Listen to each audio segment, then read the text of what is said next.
Hi, I just wanted to talk about scarcity and plentifality strategies. Because I just made an interesting realization about myself. So I'm gonna see if I can explain it here. Basically, if you have, food, you have success, and so that's generally food is a good thing. Food is generally a good thing. And if you're not familiar with this, I'm talking to myself. What do you want from me? Anyway, there's a thing called scarcity strategy or something like that, where basically when you're in like this section, if a resource is scarce that you want or need, we are more likely to hoard it, right? So even if you have food that's, old and gross and way out of date, bad food is better than no food. So you do what you can to hoard said food, right? Makes sense. That system where those things are scarce, then it is smart to hoard those things, to be very defensive and be very protective of your food, because there's not very much of it, and so you have to make sure that you can keep what you have. And so I wanted to apply this concept to two different things that I didn't really realize were that connected, which is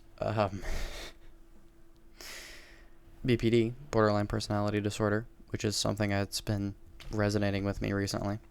Might be concerning, but also I've been learning how to deal with it through dialectics and all that jazz, which maybe I'll get to eventually, but one thing at a time.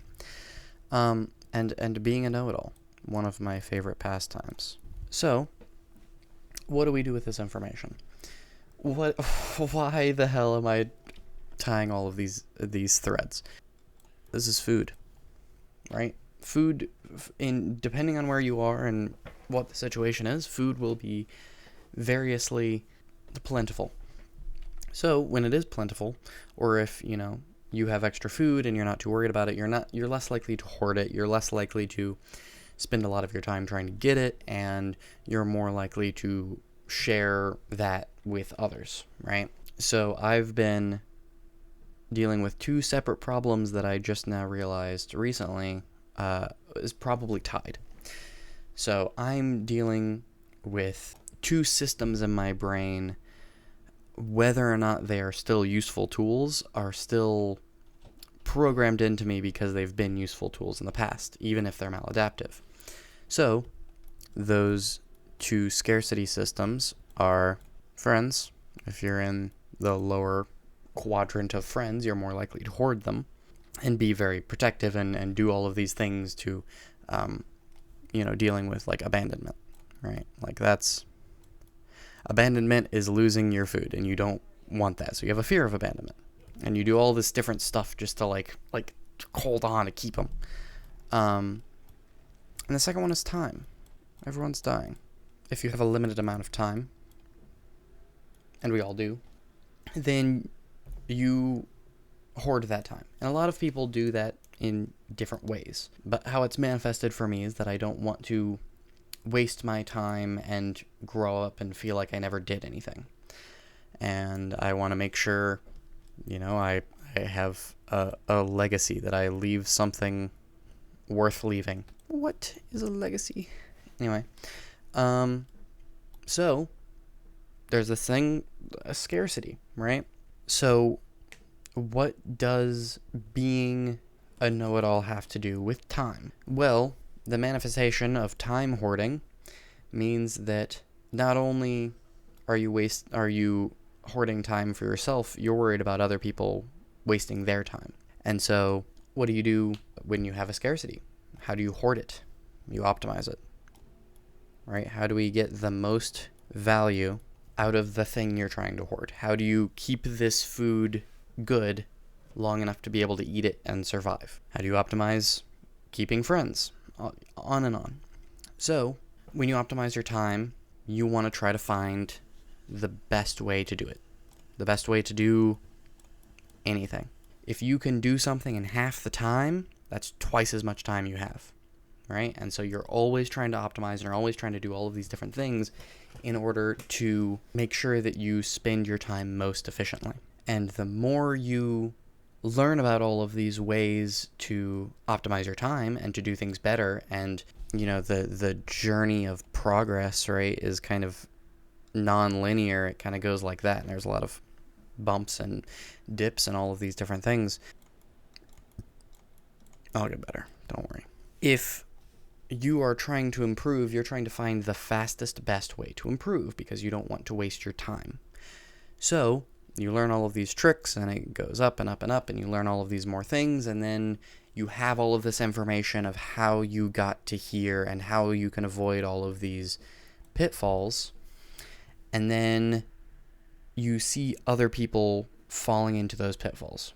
And as a time hoarder, you don't want them to do that unnecessarily, to spend all of the time to have to learn that lesson themselves when you have information that could help them.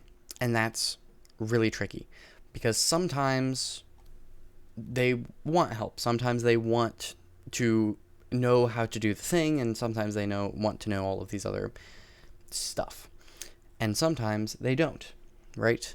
Are they willing for the information, or are they unwilling? That's really tricky because all of the healthy people out there already knows the answer. Don't push help on other people, right?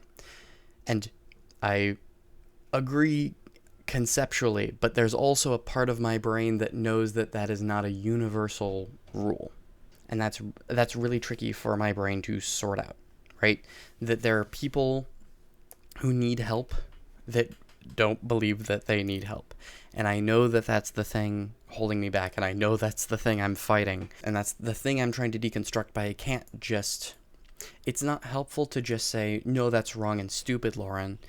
I actually have to go back through the wiring of why I designed that, because there is a part of that tool that is valuable, and that's really tricky, right? If somebody doesn't want help, but you can still help them, they may not know that they're about to go into this pitfall and that you can help them avoid that pitfall. And that's something that other people do with me that's been helpful. How do I resolve that? And part of that is understanding that it isn't an optimal strategy. In a lot of the cases where I think it is, trying to help a person who doesn't want help, which is a lot of them, right? There's a reason why I have this title, is because it's unwanted, right? It's unwanted help. And either it's because I'm wrong, or they just don't want my help, right? It can be either. One of the worst problems with being a know-it-all and learning all of these things that I'm learning is I'm right more.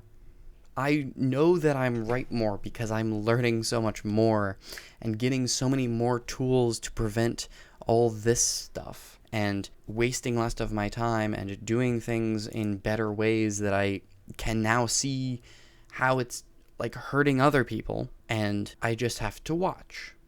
And that's really hard as a time hoarder, right? To watch people waste time and not know how to deal with the thing, because I've done that. I've been there, and I've been like, why aren't people giving me the answers for this thing? I'm wasting time unnecessarily. And I'm trying to apply that reasoning to other people.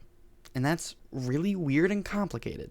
So what do I do about it? Because you can't help someone who doesn't want to be helped. That's the ground baseline fundamental thing. That's just how it is. And sometimes you're wrong, and I am a lot. It's my specialty. But that's to even try to help is the more so thing that I'm trying to sort out. The thing I do about it is that I take all of these tools that I've learned to help improvement optimization, and I put them somewhere in a way that I can hopefully make the most sense. Something like true, not useful. And even when I'm dead, I can still help other people not waste their time and struggle with things that can be avoided, like they could have been avoided for me. And you can actually split these two groups by letting them choose, right? That I'm trying to make a choice that is fundamentally not my choice to make. So, a foundational piece of TNU is that you have to want to try to find these tools. And again, they're not my tools. I'm a curator. I can compile down the hundreds of hours of things that I've learned to not, like, every time I want to try to help someone with something, I don't have to send them 40 videos with 4 minutes of useful information each in order to help them with something. If they want help, I can compile and I can consolidate and I can make it more digestible. Then I can let them self-select. Self-selecting is an incredibly useful tool. If it resonates with them, if they find it useful, then it's for them. And if they don't find it useful, it's not for them. I have a hard time believing that someone will be able to convince me, and I'd love to be convinced otherwise. That's kind of the foundational purpose of True Not Useful, is that I want to save unnecessary time and save unnecessary suffering and not force it on people. Because, goddamn, am I a pain in the ass. And I'm doing my best not to judge myself for it. Because part of my foundational understanding is that everyone does something for a reason. And even if it's not a good reason, there's a reason they started doing it. And I'm trying to help not judge myself so much for having a good cause, even if it manifests in unhealthy ways. And I'm going to keep trying. And I'm going to try to get better. And I'm going to try to, in person, especially with all this shit, all this know-it-all stuff, to get better at seeing the separation between willing and unwilling.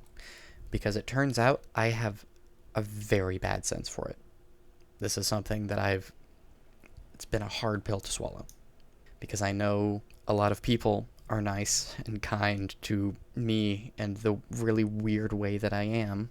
And it makes it a lot harder for me to not only see the difference, but also to act on that difference. Because I still believe that if I can convince someone that the tools that I have are more useful, then I can help improve their life, even if they don't want it right now. I can change their mind. I can help them. And that's just not something I can do. I mean, I can, but I shouldn't. It's a tool. And it's a limitedly useful tool, and I need to learn to use it sparingly to try to convince people that they want my thing. Because I'm a salesman at heart. I can sell some stuff, and I gotta try to stop selling my wares and just let the buyers come to me. If I can be comforted in the fact that my vending machine of answers is properly set up in a way that people who are interested in getting a snack can go and get a snack, then I will have peace with that. I think those are my main thoughts on the matter. Thanks for watching. Whoever I push this video on, thank you.